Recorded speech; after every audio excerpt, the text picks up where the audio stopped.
네, 안녕하세요 여러분들. 또 만나서 반갑습니다. 또 앞서 수업을 진행하기 전에 지금 여기 앉아 계신 분들이 저를 처음 보셨던 혹은 이제 새롭게 아니죠. 계속 기존에 보셨던 간에 아무튼 너무 다시 또 반갑다고 말씀드리고요. 또 혹은 이제 축하드린다고 말씀드리고 싶습니다. 여기 앉아 계신다는 것, 그리고 지금 저를 통해서 미디어를 통해서 보고 계시다는 건 1차 시험을 무사히 잘 통과하셔서 2차 시험을 준비하신다는 거니까요. 축하드릴 일이 아닌가 싶습니다. 100점 가까이, 90점 넘으셔서 통과하신 분들도 계시고요. 턱걸이로 60점 맞으셔서 이 자리에 계신 분들도 계시는데요. 사실은 60점 조금 넘어서 하신 분들이 좀 더 요행스럽게 잘 이제 넘어간 게 아닌가 싶기도 하고요. 그래서 오히려 지금 오늘부터 들어가실 수업은 필답형은 90점 이상 되시는 분들보다는 사실은 60점 어떻게 이제 간단히 넘으신 분들이 듣기에 더 좋은 강의다라고 생각이 듭니다. 자, 우리가 앞서 필답형 준비를 하시는데 사실은 작업형도 같이 준비를 하시는 게 좋죠. 그럴 때 유의하셔야지 될 상황들과 그리고 어떻게 하면 쉽게 내가 원하는 점수를 얻을 수 있는가라는 것들을 저랑 같이 오늘 이번 시간에 배우실 거고요. 그 다음에 그렇게 하려면 준비하셔야지 되는 여러분들의 어떤 자세가 있습니다. 제가 자세라는 건 여러분들이 이렇게 어떤 태도를 말하는 게 아니고요. 여러 가지 좀 부차적인 준비물 같은 것들을 제가 좀 필요로 합니다. 그것들을 잘 수행해 주시고 따라 주시면 누구든 좀 쉽게 2차 시험까지 통과하실 수 있지 않을까 싶습니다. 자, 그래서 하나씩 살펴보도록 하시죠. 일단 질문과 교재에 관한 질문 혹은 강의에 대한 질문 같은 것들은 언제든 지금 이용하고 계신 분들도 계시고 아니신 분들도 계시겠지만 저희 쪽 카페를 이용하셔서 질문과 답변을 얻어 가시고요. 그 다음에 제가 교재가 완벽하지 않고 제 강의가 완벽하지 않기 때문에 남겨드릴 피드백들이 있을 겁니다. 그것들도 전부 다 카페에다가 올려둘 테니 그 부분들 통해서 여러분들이 좀 더 원하시는 자료를 잘 습득하시길 바라겠고요. 메일 주소를 적어놨습니다. 이거는 이제 저한테 1대1적으로 좀 질문을 민감한 사항이라든지 혹은 좀 다이렉트로 좀 연결하고 싶다라고 하시는 분들은 언제든지 메일 주소를 통해서 저한테 연락을 주시고요. 메일 주소로 제 연락처를 물어보셔도 상관없습니다. 제 연락처는 카페에도 남겨져 있지만 아무튼 받으셔서 카카오톡이라든지 다른 어떤 메신저를 통해서 저한테 1대1로 질문과 답변을 얻어서 가실 수도 있습니다. 단 이제 주의하실 점은 제가 1시 반 정도까지는 좀 이제 다른 업무를 하느라 좀 안 자는 편인데요. 2시 이후로는 저도 사생활이 있으니 그걸 좀 지켜주셨으면 하는 어떤 그런 바람이 있습니다. 자, 그 다음 우리가 알아볼 거는 이제 2차와 3차 시험의 어떤 전반적인 개요, 어떻게 준비를 하시면 좋을지에 대한 것들을 설명을 드릴 거고요. 그런 다음에 그 2차와 3차를 통합한 우리 주관식 그리고 작업형 이것들을 통합한 그 과정들을 어떻게 쉽게 합격하실 수 있게끔 하느냐에 대한 노하우를 하나씩 설명해 드려보고자 합니다. 자, 시험의 개요는 이렇게 되어 있습니다. 시험의 구성은 필답형을 기준으로 하여 작업형 40점, 필답형 60점 이렇게 구성이 되어 있죠. 항상 이상적인 점수라는 게 존재합니다. 여러분들이 필기시험을 준비하셨을 때 100점 만점 중에 60점을 넘으면 통과하셨던 것처럼 마찬가지로 필답형과 작업형 총점 60점을 맞으시면 통과가 됩니다. 제가 여기서 말씀드리는 그 이상적인 점수라는 건 작업형이 내가 어느 정도 나올 거라는 걸 예측한 후에 준비하셔야지 되는 필답형의 최소 점수라는 것들이 있다는 거고, 그리고 이 정도 수준으로만 공부하시면 된다라는 이상적인 수치가 있다는 얘기입니다. 무슨 얘기냐면 작업형은 여러분들이 그 가방만 싸들고 가셔도 어지간한 실험을 수행하시는 상태에서 실험값이 진짜 잘 안 나오셔도 한 20점에서 25점 정도는 줍니다. 얼마를 준다 그랬냐면 20점에서 25점 정도는 줘요. 그럼 나머지 합격을 위한 최소의 점수는 얼마 정도 필요합니까? 40점이라든지 혹은 35점 정도. 그런데 사실 실험을 20점에서 25점 맞기가 사실 좀 힘들어요. 물론 맞으시는 분들도 있는데 실험을 아무리 대비를 좀 미진하게 하셨다고 한들 저는 제가 보는 지금까지 제가 알려드렸던 학생분들 기준으로 했을 경우 31에서 35점 정도를 봅니다. 최대 39점, 40점대 학생분들도 봤어요. 그러니 작업형을 나는 그래도 30점 정도는 맞을 수 있다 라는 가정하에 필답형을 최소 점수로 28점, 그러니까 20대 후반에서 30대 중반까지는 맞아주셔야지 됩니다. 그래야 작업형 하실 때 조금 더 부담이 덜해요. 만약에 필답형 점수를 막 20대 초반 이렇게 맞으셨다. 그러면 그 소위 말해서 이렇게 합니다. 전투 실험이라 그러죠. 아주 미세한 양의 그 시료까지도 여러분들 손을 발발발 떨면서 스푼으로 저울질을 하셔야지 됩니다. 그런 상황이 오기 전에 여러분들은 필답형에 포커스를 두셔서, 왜냐면 60점이잖아요. 그죠? 60점이면 이걸 만점 맞으면 사실은 저거 작업형 그냥 가방만 싸고 왔다 갔다 해도 된다는 얘기입니다. 그런데 60점을 맞기가 쉽지 않으니 최소한의 점수는 맞으셔야 작업형 할 때 무리 없이 잘 이제 편안하게 수행하셔서 합격하실 수 있다, 이 얘기입니다. 자, 그러면 필답형을 어떻게 60점 이상을 맞을 수 있는지 한번 확인을 해 보실게요. 일단 필답형은 최소 10문제에서 최대 13문제가 출제가 됩니다. 여기서 만약에 10문제가 나왔다고 하면 평균 몇 점이겠습니까? 한 문제당 6점짜리가 되겠죠. 한 문제당 6점짜리가 될 거고요. 최대 13문제라는 건 그 중에 6점짜리가 아닌 문제들도 존재한다는 거죠. 뭐 4점이라든지 3점이라든지 좀 쉬운 문제들 같은 경우에 그렇게 존재할 수 있다는 얘기입니다. 여기에는 한 3점이라든지 4점 혹은 5점은 제가 많이 보진 못했지만 그런 식으로 비중이 섞여 있을 수 있다는 얘기입니다. 13문제 나왔을 경우에는 오히려 제가 본 객관적인 통계에 의하면 13문제 이렇게 문제 수가 많을 경우엔 합격할 확률이 좀 더 높다고 보여집니다. 너무 그 내가 치중한 부분 이외에 나오는 확률이 10문제가 좀 더 많다고 볼 수가 있겠죠. 아니까 만약 그렇게 나온다고 하면 떨어질 확률이 더 높을 수 있다는 얘기입니다. 10문제에서 내가 모르는 부분이 더 나오게 된다고 하면 점수를 못 맞을 수 있다는 얘기죠. 어쨌든 제가 본 객관적인 바로는 차라리 문제 수가 좀 더 많은 것들이 여러분들이 통과하시기가 좀 더 쉽다라는 거고요. 만약에 10문제를 기준으로 했을 경우에 출제의 범위는 어떻게 되는가? 일단 안 나왔으면 좋겠지만 우리 사실은 대기는 개론 부분이 좀 범위가 좀 넓었죠. 그런데 개론 부분에서 한 문제에서 두 문제가 나옵니다. 하나에서 두 문제가 나와요. 얘를 대비할 수 있느냐? 대비는 할 수 있습니다. 무엇을 통해서 대비하느냐면 제가 요거는 왠지 느낌에 나올 것 같아요 라고 하는 것들, 제가 나올 것 같아요 라고 하는 것들은 사실은 뭘 기준으로 하겠어요?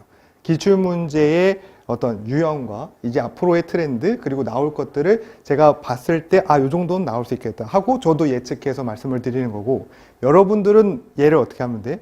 기출문제 위주로 일단은 기출문제 위주로 보고 나머지 시간에 개론 문제를 한 번 더 살펴보시면서 풀어내셔야지 됩니다. 근데 범위가 많기 때문에 여기에다가 포커스를 두시는 건 아니에요. 자, 그 다음 연소. 연소에서는요, 3문제에서 4문제 정도가 출제됩니다. 연소도 우리는 계산하는 부분들이 있었고, 혹은 이제 연소를 하기 위한 연료의 특성 같은 것들, 그리고 연소는 어떤 형태로 이루어진다는 것들, 연소 기계들은 무엇이 있었다라는 것들, 이런 것들이 있었죠. 거기에서 한 문제 정도, 연소 계산에서 한 2문제에서 3문제가 나옵니다. 연료 특성 같은 것들, 혹은 연소의 특성이라고도 얘기할 수 있겠죠. 여기서 한 문제 정도가 나오고, 그 다음에 나머지 계산 문제에서 2문제에서 3문제가 나오게 됩니다. 사실은 연소 이쪽이 나올 게 뻔하다고 봐요. 저는 나올 게 좀 뻔합니다. 그래서 여러분들이 1차 시험 때 대비하시는 것들이 어느 정도 되셨는지 제가 가늠이 안 되지만, 어쨌든 이론을 바탕으로, 개념을 바탕으로 문제를 풀어내셨었다 라고 한다고 하면 여기가 사실은 좀 더 점수 맞기가 좀 쉬운 부분입니다. 그래도 여기가 포커스가 아니에요. 사실은 더 중요한 부분이 있습니다.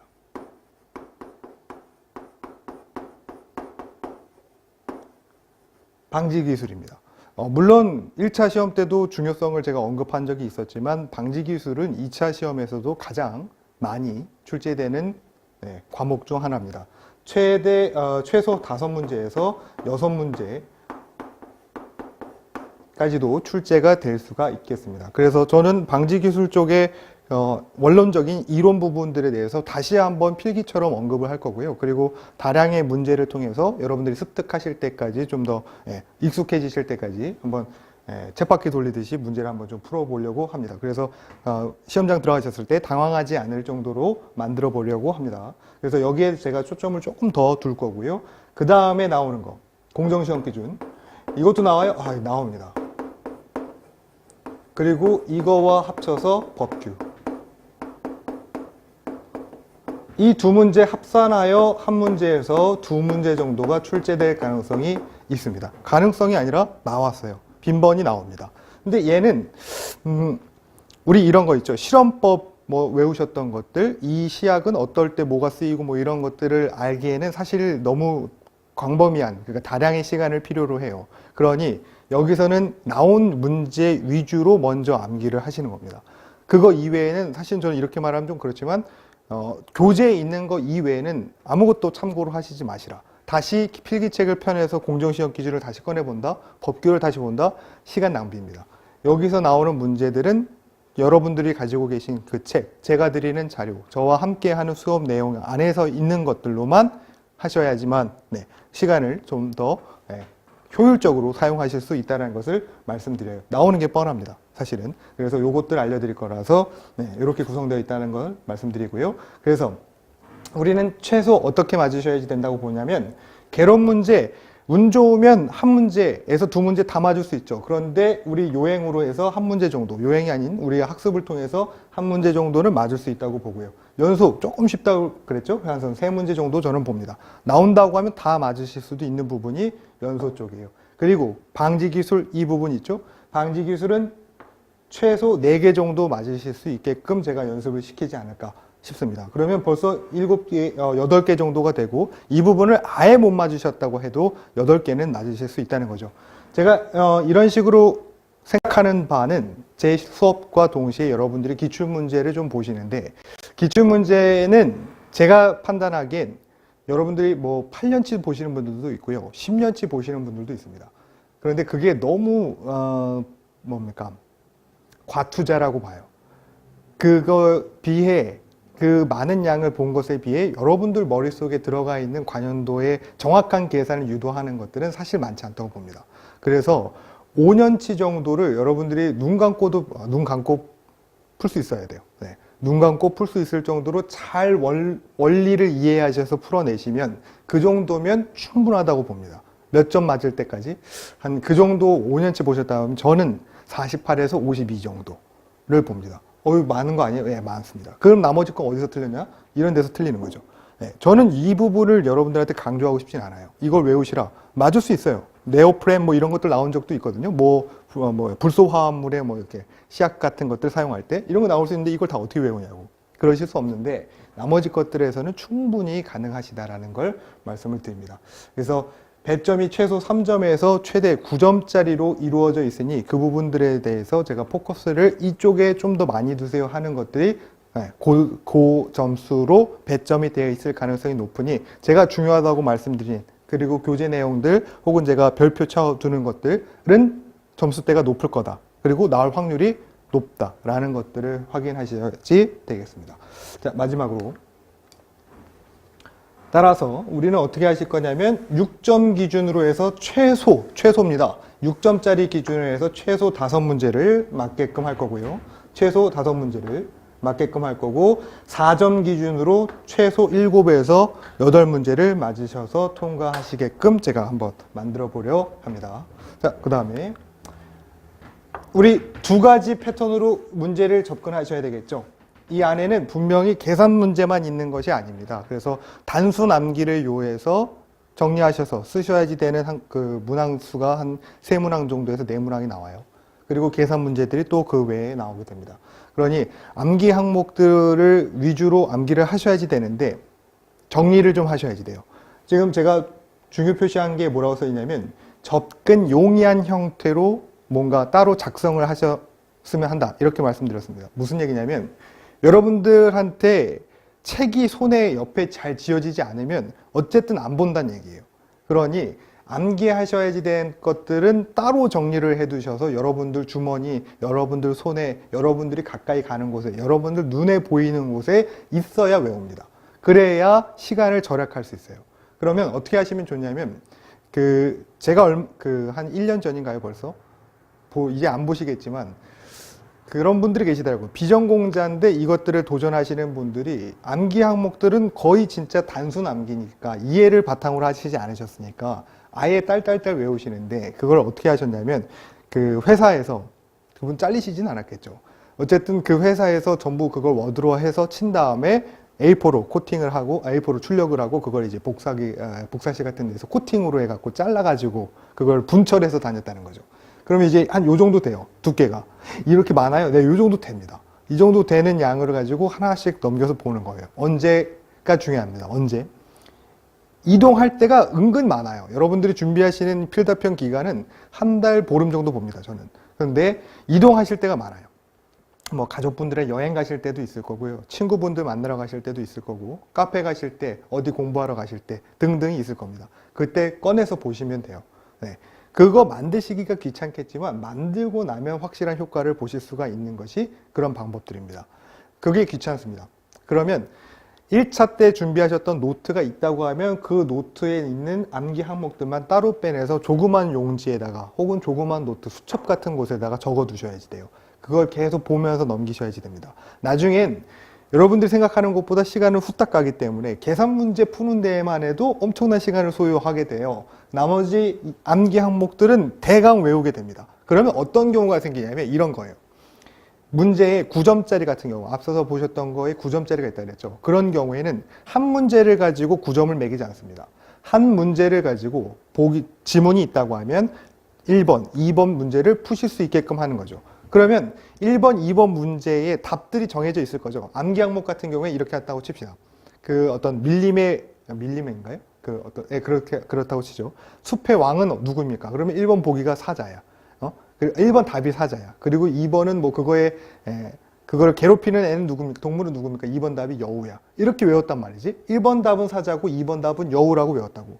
그런데 그거를 그런 식으로만 외운 거예요. 그냥.